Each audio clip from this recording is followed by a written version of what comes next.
Salut à tous, alors aujourd'hui on va casser un peu la glace sur le sujet de la perspective. La perspective linéaire c'est un gros topic et c'est absolument immanquable pour un artiste. Donc on va commencer par un point, 2 points, 3 points, 2 points à la verticale en mode illusion 3 points, et puis on fera un petit jeu à 5 points. 100% des artistes devraient absolument connaître tout ça, et sans quoi il est absolument impossible de faire ce type de peinture un petit peu plus complexe, ou alors ce type de peinture encore un petit peu plus complexe si on a des bâtiments, etc. En gros, la perspective linéaire, c'est un formalisme mathématique, mais dans l'espace, il n'y a pas de calcul, et évidemment, c'est vraiment un incontournable. Donc on va commencer de suite, prends un crayon, une feuille de papier, abonne-toi à la chaîne si tu l'as pas encore fait, et puis c'est parti. Donc les perspectives, il y en a plusieurs types. Il y a 1 point, 2 points, 3 points ou 5 points. Globalement, en perspective, il y a toujours une ligne d'horizon. La ligne d'horizon, tu peux la faire à la main ou te servir d'une règle. Là, on va faire plutôt les choses à la main parce que c'est petit, mais sinon, effectivement, je te recommande vivement quand tu fais sur des peintures plus grandes, des dessins plus grands, de tracer tout ça à la règle pour beaucoup plus de précision. Ensuite, la perspective a un point de fuite, ça veut dire qu'il va y avoir un point sur la ligne d'horizon, duquel va partir des lignes de fuite, un petit peu comme une étoile. Toutes ces lignes, en fait, dans la vraie vie, elles sont parfaitement parallèles comme ça, comme un rail de train. Sauf que quand toi, en tant qu'observateur, en fait, t'es assis sur les rails du train, eh bien forcément, tu vas avoir l'impression que les lignes convergent vers un seul point. Alors qu'en fait, elles sont parallèles. C'est juste une illusion d'optique que tu auras aussi lorsque tu es en voiture, sur la route, etc. Alors que dans la réalité, toutes ces lignes sont parallèles les unes aux autres. Bref, lorsque tu fais par exemple une boîte quelconque, en perspective un point de fuite, c'est très facile, puisque en fait, tu vas pouvoir noter que les lignes de profondeur. Toutes les autres lignes, c'est-à-dire celle-ci et celle-là, elles sont en fait horizontales et verticales.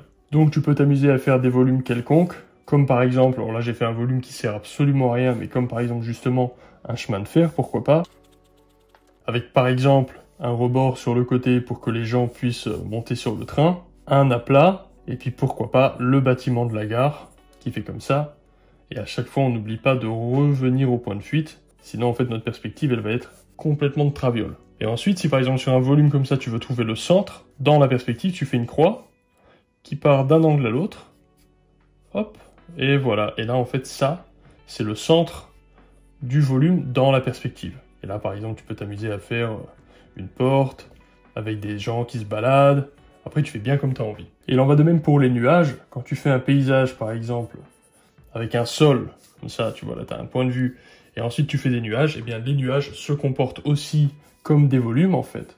C'est pour ça que lorsqu'ils sont plus proches de nous, on va pouvoir voir leur dessous, et lorsqu'ils sont beaucoup plus éloignés, comme ceux qui sont très proches de la ligne d'horizon par exemple, et bien en fait la partie qui est dessous, tu la verras vraiment tellement presque pas, qu'on peut parfois même ne pas la considérer. Et évidemment, plus tu vas te rapprocher, et plus c'est la partie de dessous que tu vas voir. Et ensuite, bien sûr, tu peux continuer de faire des volumes à droite, à gauche, un petit peu comme tu désires. C'est pas du tout un problème, au contraire, ça te permet de te faire un petit peu la main, et de t'entraîner à comprendre comment une perspective à un point de fuite fonctionne. D'accord, donc ça, c'est vraiment la base, et c'est ce qui est beaucoup utilisé par Hubert Robert, mais pas seulement, par Thomas Morand, mais pas seulement aussi, c'est vraiment un classique ultime.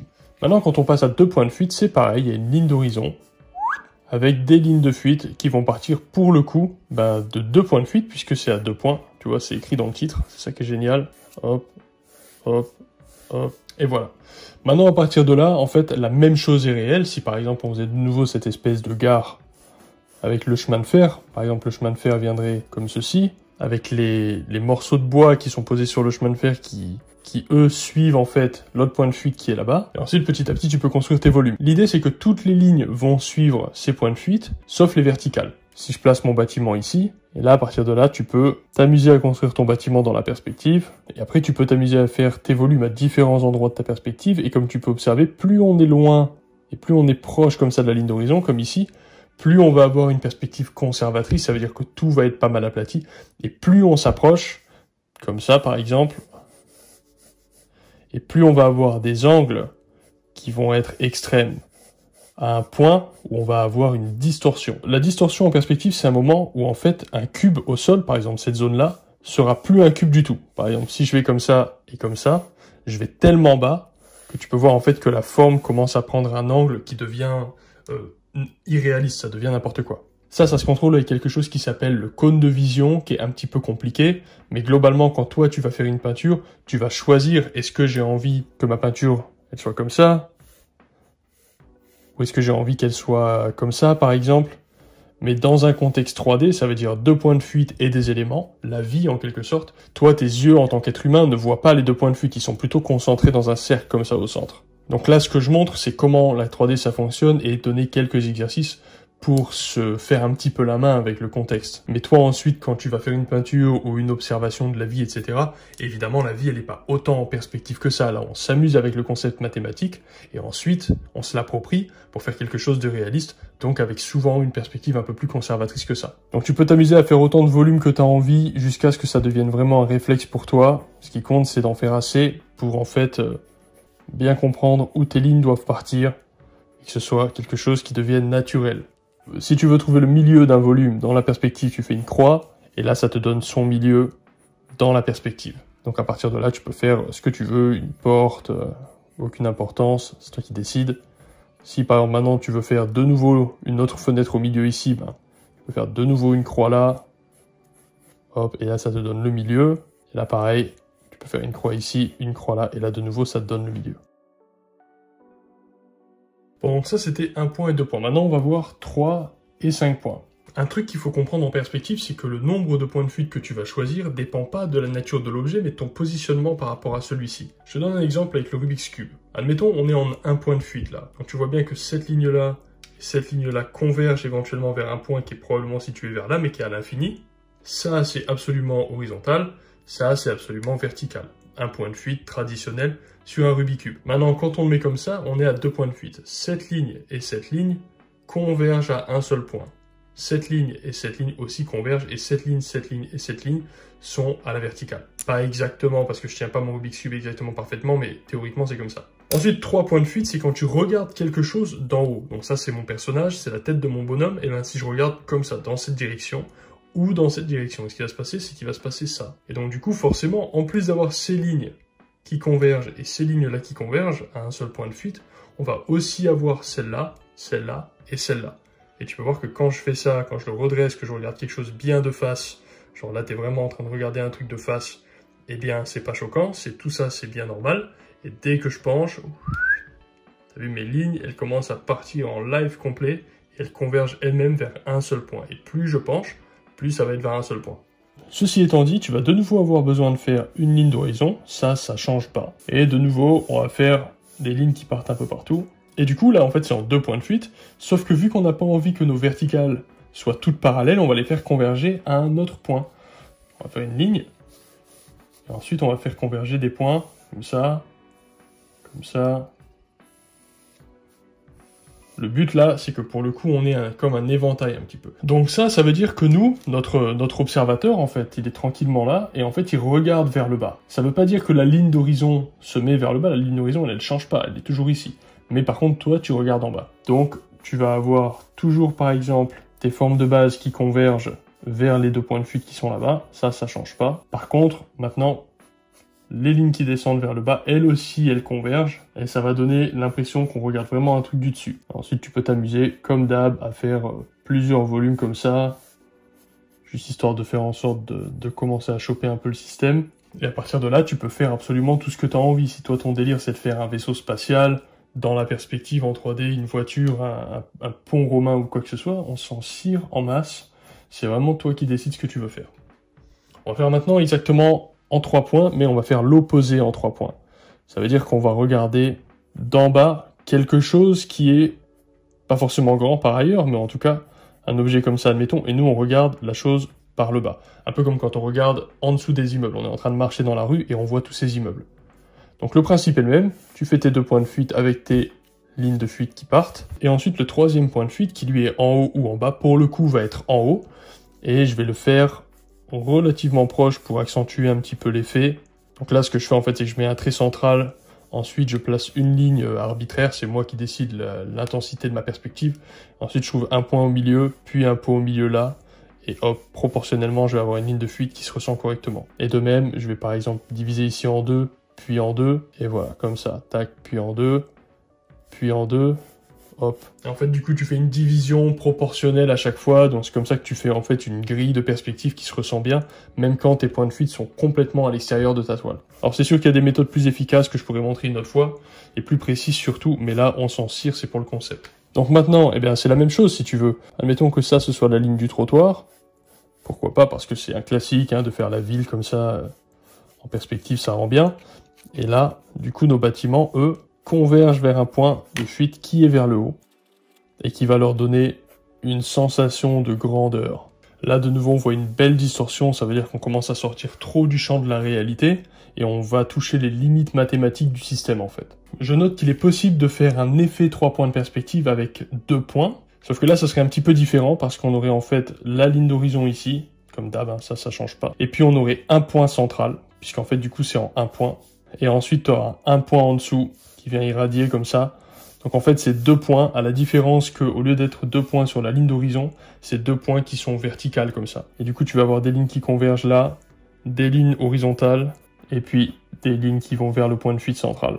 Donc celui-ci, il est un petit peu plus étrange que les autres, dans le sens où en fait, c'est 2 points de fuite, mais puisque tu les mets sur la verticale, ça donne un effet de 3 points. Ça donne un effet comme si on regardait vers le haut ou vers le bas. Et là, de nouveau, on voit une grosse distorsion, parce que là, en fait, mathématiquement parlant, cet angle ici, il est censé être à 90 degrés. Et là, évidemment, ça se ressent pas du tout comme étant un angle à 90 degrés. Ça veut dire que je m'éloigne trop de mon cône de vision. On peut voir très facilement les effets des différents angles, et donc des différents cônes de vision, lorsqu'on utilise un objet tout simple comme celui-ci. Tu vois, là, typiquement, on est sur le grand angle de base de l'iPhone.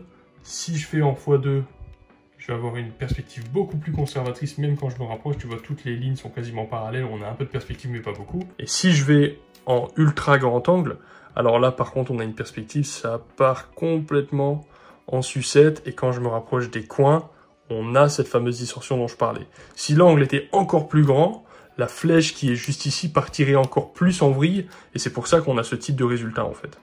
Alors, le 5 points, c'est encore un peu différent. Le concept, en gros, c'est une sphère, dans laquelle tu peux mettre un viseur, un point central, un point de fuite gauche, un point de fuite droit, un point de fuite haut, un point de fuite bas. Et ensuite, tu vas les rejoindre comme ça. Je fais une version très petite, vite fait, et ensuite je ferai une version plus grande, mais pas exactement de cette façon. Donc ça, c'est vraiment le 5 points de fuite, le plus brutal possible. Ça veut dire que tu vas avoir une perspective de gros cow-boy, et ensuite, au centre, tu vas avoir une perspective qui s'irradie. Donc tu vois, là, ça commence à être un peu plus compliqué, mais c'est marrant. Et ensuite, à partir de là, tu peux faire des volumes en fait qui vont avoir cette courbe, un petit peu comme s'ils étaient tellement grands qu'on les regardait au travers d'une lentille. Tu sais, comme quand on regarde au travers d'un Judas dans une porte ou un truc comme ça. Donc t'embête pas à faire des trucs trop complexes de suite, puisque de toute manière, tout ce que tu vas trouver dans une illustration, c'est que des versions plus complexes de blocs en fait. Donc maintenant, on va en faire un peu plus grand. Et pour le coup, on va le faire un petit peu différent, parce qu'en fait, je vais les éloigner, ces 2 points, puisque là, on est en 5 points, on peut commencer à faire un peu ce qu'on veut. C'est tellement irréaliste, en fait, on s'amuse avec la théorie. Et donc maintenant, je vais essayer de faire un truc un peu dans la même idée. Et je vais essayer de prendre le temps de faire des courbes pas trop moches, parce qu'effectivement, c'est un peu galère. La plupart des gens qui utilisent des 5 points de fuite le font par informatique au niveau de la grille, parce que la grille est un petit peu difficile à dessiner. Ok, t'as compris l'idée. On va faire pareil en bas. Magnifique. Maintenant, on va placer notre ligne verticale centrale. Et je vais faire pareil. Je vais faire des genres de cerceaux courbés comme ça. Donc effectivement, l'idée, c'est d'essayer de s'appliquer un peu, parce que sinon, ça part vite en live. Maintenant, on va balancer des lignes de fuite centrales. Et voilà, et à partir de là, tu peux commencer à t'amuser à faire ton dessin, ou tes volumes, peu importe ce que tu as envie de faire. Et ce qu'il faut à chaque fois, c'est que ça suive tes lignes de fuite, on est d'accord? Pour trouver l'épaisseur de mon pont, je vais faire une transparence. Comme ça, hop. Alors, je le vois bien que ma perspective, elle part déjà en live. C'est pour ça que la perspective à 5 points, la dessiner comme ça, c'est pas évident. Surtout que c'est peut-être la 2e ou 3e fois que je le fais, donc effectivement, c'est d'autant plus complexe. Là, on va pouvoir mettre, pourquoi pas, un genre de trottoir avec, je sais pas moi, une marche ici. Le pont, je vais l'épaissir, parce que là, il est un peu bizarre, ce pont, non? Il est un petit peu trop fin, je pense. Ça, je vais le reporter là-bas, si j'ai envie, par exemple, que de l'autre côté, il y ait à peu près la même chose. Je vais pas trop partir dans des calculs complexes, je vais juste le faire un peu à l'œil, en espérant que l'œil soit pas trop en vrac. Maintenant, si par exemple, on fait des gens en haut, et ben pareil, ces gens-là, ils vont forcément suivre aussi cette logique de perspective. Donc si on les fait, par exemple, pas trop grands, mais pas forcément trop petits non plus, ils vont être comme ça. Ils vont suivre, tu vois, cette dynamique. On peut en faire un qui est peut-être posé sur le pont, donc on voit pas tout son corps. Là aussi. Et dans l'idée, c'est que le mec qui se tient droit, mais à cause de la perspective, toi, tu le vois complètement de traviole, quoi, tu vois. Donc là, pareil, hein, forcément, dès que je me rapproche trop des coins et que je m'écarte trop du centre, on va avoir une distorsion de cow-boy. Mais bon, c'est rigolo quand même. C'est que la perspective fait des choses un petit peu étranges, même si mathématiquement c'est correct. Et voilà, ensuite, petit à petit, amuse-toi simplement à rajouter des volumes, des petits volumes, des gros volumes, on s'en fout, pas juste quelques heures à faire ça. Et puis en fait, ça va te faire un petit peu la main, et comme ça va te permettre aussi de comprendre un petit peu mieux comment les gens qui font des illustrations avec beaucoup de profondeur et tout s'y prennent, parce que ça, ils le connaissent sur le bout des doigts. Bon voilà les amis, j'espère que c'était cool pour vous et que ça vous aura appris pas mal de trucs. Pour ceux d'entre vous qui sont déjà un petit peu calés en perspective, je sais que j'ai dit aujourd'hui pas mal de banalités, mais c'était important que je fasse une vidéo sur la base avant de passer au cône de vision, l'angle à 45, et puis ensuite disséquer le 1 point, 2 points, 3 et 5 points, plus en détail indépendamment pour chaque vidéo. Donc je vous dis à la prochaine, en attendant peignez beaucoup, dessinez un maximum, et puis à plus.